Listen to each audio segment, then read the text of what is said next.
வணக்கம் ஃப்ரெண்ட்ஸ், நான் ஒரு அம்பாஸ்டர் ஃபேனு. இப்போ இந்த வண்டியை பார்த்தீங்கன்னா, இந்த வண்டியோட மாடல்னு பார்த்தீங்கன்னா 2006. இந்த வண்டி வந்து இப்போ FC 15 இயர் முடிஞ்சு இப்போ பழைய நான் ரினியூவல் பண்ணிட்டேன். இந்த ரினியூவல் பண்ணதுக்காக நான் இந்த வண்டியை வாங்கினதுன்னு பார்த்தீங்கன்னா 2016 வாங்கினேன். வாங்கும்போது இந்த வண்டியோட கலர் பார்த்தீங்கன்னா ஒயிட் கலரு. அது ஒயிட் கலரில் வாங்கி நான் வச்சு யூஸ் பண்ணிக்கிட்டு இருந்தேன். அப்புறம் எனக்கு வந்து நான் நிறைய பார்க்கும்போது ஏகப்பட்ட வண்டி நிறைய வெரைட்டிஸில் வந்து நிறைய பேர் என்னை விட பிக் ஃபேன், அம்பாஸ்டர் ஃபேன்லாம் நிறைய பேர் சூப்பராக அம்பாஸ்டர் ரெடி பண்ணி வச்சுருக்காங்க. ஸோ எனக்கு அதேமாரி ரெடி பண்ணணும்னு ஒரு ஆசை. அப்படி பண்ணணும்னு நினைக்கும் போது அந்த வண்டியை நான் என்ன கலருக்கு யூஸ் பண்ணலாம் அப்படிங்கிற மாதிரிலாம் நிறைய யோசிச்சுக்கிட்டு இருந்தேன். அப்படி யோசிச்சுக்கிட்டு இருக்கும்போது தான் ஹோண்டா சிட்டியோட அந்த மெரூன் கலர் எனக்கு ஒரு ஐடியா வந்துச்சு. ஸோ அதனால் நான் அந்த கலர் தான் நான் சூஸ் பண்ணியிருந்தேன். அப்படி சூஸ் பண்ணி தான் இந்த வண்டிக்கு வந்து நான் அந்த கலரை ரெடி பண்ணியிருந்தேன். அதுக்கான காஸ்ட் எல்லாமே நான் உங்களுக்கு எவ்வளோ செலவழிச்சேன் என்னென்ன பண்ணுங்க சொல்கிறேன் அடுத்த வீடியோவில். வாங்க நம்ம அந்த வண்டியை பற்றி அடுத்து ஃபுல் டீட்டெயில் பார்ப்போம். இப்போ என்னோடய நேம்னு பார்த்தீங்கன்னா, என்னோடய நேம் சேர்முதுரை. என்னோடய ஊருன்னு பார்த்தீங்கன்னா கடையம் பக்கத்தில் தான் என்னுடைய ஊர். ஸோ என்னுடைய வண்டி ஒரு வித்தியாசமான ரிவ்யூ கொடுக்கறதுக்காக நம்ம இந்த சேனல் பார்ட்னர் நம்ம ஃப்ரெண்டு வந்து கூப்பிட்டுருந்தாப்புல. அப்போ நாங்கள் வந்து இந்த இடத்த நிறைய சினிமா ஷூட்டிங் எடுத்துருக்காங்க. ஏகப்பட்ட படம் எடுத்துருக்காங்க, நேமே சொல்ல முடியாது அந்த மாதிரி ஒரு இடம். ஸோ இந்த இடத்துல வச்சு நம்ம வண்டியை ரிவ்யூ எடுத்தால் ஒரு ஸ்பெஷலாக இருக்குங்கிறதுக்காக நாங்கள் இந்த இடத்துக்கு வந்திருக்கோம். அடுத்து வாங்க இந்த வண்டியை பற்றி இந்த வண்டியோட ஹிஸ்ட்ரி வந்து எனக்கு தெரிஞ்சதை நான் சொல்கிறேன். இப்போது அம்பாஸ்டரோட ஹிஸ்ட்ரி அப்படின்னு பார்த்தீங்கன்னா, இந்த வண்டி வந்து இந்தியாவோட ஒரு சொகுசுக்காரனா முதல்ல இந்தியாவில் தயாரிக்கப்பட்ட சொகுசுக்கார் வந்து அம்பாஸ்டர் தான். அம்பாஸ்டர் வந்து இங்கிலாந்தோட மோரிஸ் எக்ஸ்போர்ட் 3 அந்த வண்டியோட பேஸ் பண்ணி தான் தயாரித்தாங்க இந்தியாவில். இந்த வண்டியை தயாரித்த கம்பெனின்னு பார்த்தீங்கன்னா, இப்போ யூஸ் பண்ணுற பிர்லா சிமெண்ட் இருக்குது பார்த்தீங்களா, அவங்க தான். அந்த குழுமம் தான் ஹிந்துஸ்தான் மோட்டாருங்கிற பேரில் தயாரித்தாங்க. அவங்க வந்து இந்திய அரசுக்கு ஒரு இணக்கமாக இருந்தாங்க. அதனால் இந்திய அரசுக்கு வருஷத்துக்கு 16% கார் வந்து அவங்க இந்தியன் கவர்மெண்ட் ஓவரால் இந்தியா ஃபுல்லாகவே எல்லா ஸ்டேட்டுக்குமே கொடுத்துக்கிட்டு இருந்தாங்க.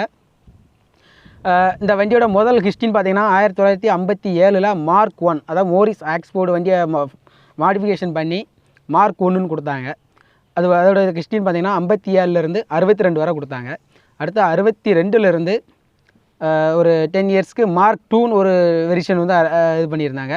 அடுத்து 72 டு ஒரு 72 டு 79 வரை மார்க் 3ன்னு ஒரு வெரிஷன் கொடுத்தாங்க. அந்த வெரிஷனில் தான் நம்மளோட முன்னாள் சிஎம் எம்ஜி ராமச்சந்திரன் வந்து அந்த வெரிஷனில் தான் ஒரு அம்பாஸ்டர் வாங்கினார். அவர் ஒரு பெரிய அம்பாஸ்டர் பேனு பார்த்திங்க. அதுக்கடுத்து மார்க் 4 வந்து பார்த்திங்கன்னா 79 டு 90 வரை மார்க் 4ன்னு கொடுத்தாங்க. மார்க் 4க்கு அடுத்து நோவான்னு கொடுத்தாங்க. நோவாங்கிறது 90லேருந்து 99 வரை கொடுத்துட்டு இருந்தாங்க. 99க்கு அடுத்து 99லேருந்து 2010 வரை அம்பாஸ்டர் கிளாசிக்னு ஒரு வேரியண்ட் கொடுத்துட்டு இருந்தாங்க. அடுத்து 2005லேருந்து இப்போ 2000 லாஸ்ட்டாக அம்பாஸ்டர் நிப்பாட்டதுக்கு 2014 வரை அம்பாஸ்டர் கிராண்டு கொடுத்தாங்க. இப்போ இந்த வண்டி வந்து அம்பாஸ்டர் கிளாசிக்கு. இந்த வண்டியை வந்து நான் அம்பாஸ்டர் கிராண்டு மாடலுக்கு ரீமாடிஃபிகேஷன் பண்ணியிருக்கிறேன். இந்த வண்டியில் பார்த்திங்கன்னா இந்த வண்டியோட பாடி ஷேப் எல்லாமே அம்பாஸ்டர் கிராண்டு பாடி தான் கொடுத்துருக்குறேன். இந்த வண்டிக்கு நான் என்னென்ன செலவு பண்ணுறேங்க தான் உங்களுக்கு அடுத்த லிஸ்ட்டில் சொல்கிறேன். இப்போது வாங்க இந்த வண்டியில் நம்ம என்னெல்லாம் பண்ணணும்னு பார்த்தீங்கன்னா, இந்த வண்டியோட ஒரிஜினல் பார்த்தீங்கன்னா இந்த வண்டி வந்து கிளாசிக் தான், அம்பாஸ்டர் கிளாசிக் தான். இதை வந்து நான் கிராண்டுக்கு மாடிஃபிகேஷன் பண்ணியிருக்கேன். அப்படி பண்ணும்போது இந்த கிராண்டு பம்பர் வந்து ஃபிட் பண்ணியிருக்கிறோம் ஃபஸ்ட்டு சாய்ஸு. அடுத்து இந்த கிரில் வேறு கிராண்டு கிரில்லு, இந்த இது எக்ஸ்ட்ராவாக போட்டிருக்கேன். இந்த பம்பரு, இந்த எக்ஸ்ட்ரா லைட்லாம் நான் எக்ஸ்ட்ரா தான் வாங்கி வச்சுருக்கிறேன். அடுத்து ரெண்டாவது இந்த கலர் சூஸ் பண்ண காரணம் என்னென்னு பார்த்தீங்கன்னா, இந்த மாதிரி எனக்கு குரோம் ஃபினிஷிங் போடுறதுக்கு ரொம்ப பிடிக்கும். இந்தமாதிரி குரோம் ஃபினிஷிங் போடுறதுக்காக நான் இந்த கலர் வந்து மெயினாக சூஸ் பண்ணேன். இந்த கலர் வந்து உங்கள்கிட்ட ஏற்கனவே சொல்லியிருந்தேன், ஹோண்டா சிட்டியோட கலரு பார்த்தீங்கன்னா மெருன்னு சொல்ல முடியாது, ரெட்டுன்னு சொல்ல முடியாது, அவ்வளோ ஒரு நீட்டாக இருக்கும். இந்த கலர் வந்து அவ்வளோ அழகான ஒரு கலர் தான் இந்த வண்டிக்கு வந்து நாங்கள் சூஸ் பண்ணியிருந்தேன். பாருங்கள் இவ்வளோ நீட்டாக இருக்குன்னு. அதேமாதிரி இந்த ஓப்பனாக சொல்கிறேன், இந்த வண்டிக்கு நாங்கள் டிங்கரிங் மட்டும் பெயிண்டிங் மட்டும் 80,000 ரூபா வந்திருக்கு. ஏன்னா வண்டி வந்து நிறைய டிங்கரிங் வேலை இருந்துச்சு. நான் வாங்கினப்போ வண்டி லைஃப் எக்ஸ்டெண்ட் பண்ணதுக்காக, வண்டியை நான் வேறு லெவல் டேஸ்ட் பண்ணதுக்காக இது பண்ணும்போது டிங்கரிங் மற்றும் பெயிண்டிங் மட்டுமே எனக்கு 80,000 ரூபா செலவு வந்திருக்குங்க. அடுத்து நம்ம இன்டீரியர் பார்க்கலாம். இன்டீரியர் பார்த்தவரை பாருங்கள், எனக்கு வந்து என் வண்டியில் இருந்தது பக்கெட் சீட்டு தான் இருந்துச்சு. பக்கெட் சீட் இருந்துச்சு. நான் அதாவது பெஞ்சு சீட் சொல்லுவாங்களா, அந்த சீட்டு தான் இருந்துச்சு. நான் அதை எடுத்துகிட்டு அதுக்கு போல் இந்த மாதிரி ஸ்ப்ளிட் சீட்டு 2 சீட்டு போட்டு கோயா சீட் மாதிரியே ரெடி பண்ணியிருக்கிறேன். புஷ் பேக் சீட் தான் பாருங்கள். அடுத்து இன்டீரியர் டேஷ்போர்டு பாருங்கள். டேஷ்போர்டு புது டேஷ்போர்டு தான் வாங்கியிருக்கேன். கிராண்டு கன்சோல் டேஷ்போர்டு எல்லாமே செட்டாக கிராண்டு தான் வாங்கியிருக்கிறேன். பவர் ஸ்டீரிங்கு எக்ஸ்ட்ரா அட்டாச் பண்ணியிருக்கேன். என்னுடைய வண்டியில் பவர் ஸ்டீரிங் வரலை, நான் பவர் ஸ்டீரிங் அட்டாச் பண்ணியிருக்கேன். ஏசி எல்லாமே ஒரிஜினல் HM இஷ்யூஸில் வந்து ஏசி தான் பாருங்கள். ஆடியோ சிஸ்டம் நான் தான் எக்ஸ்ட்ரா ஃபிட் பண்ணியிருக்கேன். மற்றபடி டாப் அஃப்கோர்ஸ் முதற்கொண்டு எல்லாமே நான் வெறியாக நீட் பண்ணியிருக்கிறேன். சீட்டுக்கு மட்டுமே எனக்கு 40,000 ரூபா வந்திருக்குங்க. இந்த இன்டீரியர் அஃப்கோர்ஸ் எல்லாமே வேலை பார்க்குறதுக்கு எனக்கு 40,000 ரூபா வந்திருக்குது அடக்கம். அடுத்து வண்டியோட ரியர் சைடு சீட்டை பார்ப்போம். ரியர் சைடு சீட்டு HMோட ஒரிஜினல் சீட்டு தான் பாருங்கள். ஆனால் அதுக்கு நல்லா இந்த என்னுடைய ஃப்ரண்ட்டு சீட்டுக்கு மாதிரி நீட்டாக கிளாத்லாம் கொடுத்து, அதேமாதிரி ரியர் சைடில் அந்த ஸ்க்ரீன்லாம் பாருங்கள், எல்லாமே வேறு லெவலுக்கு வச்சுருக்கேன். ஸ்க்ரீன்லாம் பாருங்கள், ரியரில் அந்த ரியர் விண்டோ ஸ்க்ரீன்லாம் பாருங்கள் எவ்வளோ நீட்டாக இருக்கும். இந்தமாதிரி எல்லாமே ஒரு வித்தியாசமான டேஸ்ட்டில் நமக்கு இருக்கணுங்கிறதுக்காக எடுத்துருக்கிறேன்.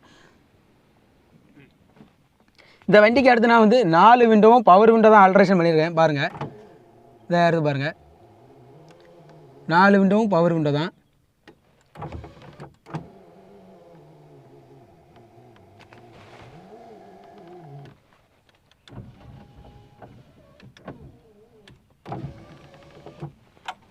அம்பாஸ்டர் இப்போ வருதானா? இல்லை, இப்போ அம்பாஸ்டர் வந்து வரல. அம்பாஸ்டர் வந்து 2014 அதோட ப்ரொடக்ஷன் வந்து நிப்பாட்டிட்டாங்க.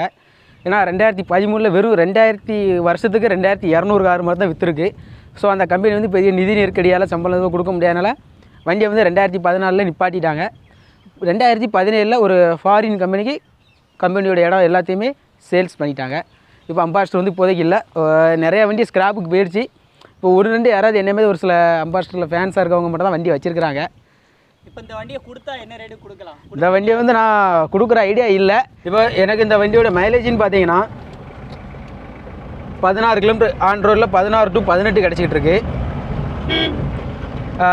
ஏசி போட்டு போனோம்னா 15 to 16. நார்மலாக ஏசி போடாமல் வித்தவுட் ஏசியில் போனோம்னா 16, 18 வரை கிடைக்குதுங்க. ஏசி போட்டால் 15, 16 கிலோமீட்டர் எனக்கு கிடச்சிக்கிட்டு இருக்கு. ஏசி கூலிங்கில் சூப்பர் நல்லா இருக்குது. ஒரிஜினல் HM ஏசி கம்ப்ரஸர் தான் எல்லாமே போட்டிருக்கிறேன். எக்ஸ்ட்ரா சூப்பர் கிங் ஏசியில் எஸ்ட்டுமே ஆல்ட்ரேஷன் பண்ணலை. மேக்ஸிமம் வண்டியில் இருக்க எல்லாமே ஒரிஜினல் தான், எந்த ஒரு எக்ஸ்ட்ரா ஆக்சசரிஸ் ஃபிட்டிங் எதுவுமே பண்ணலை. வீடியோ பிடிச்சிருந்தா லைக் பண்ணுங்கள், ஷேர் பண்ணுங்கள், நம்ம சேனலை சப்ஸ்கிரைப் பண்ணுங்கள். நன்றி. இன்னொரு வீடியோவில் சந்திக்கலாம்.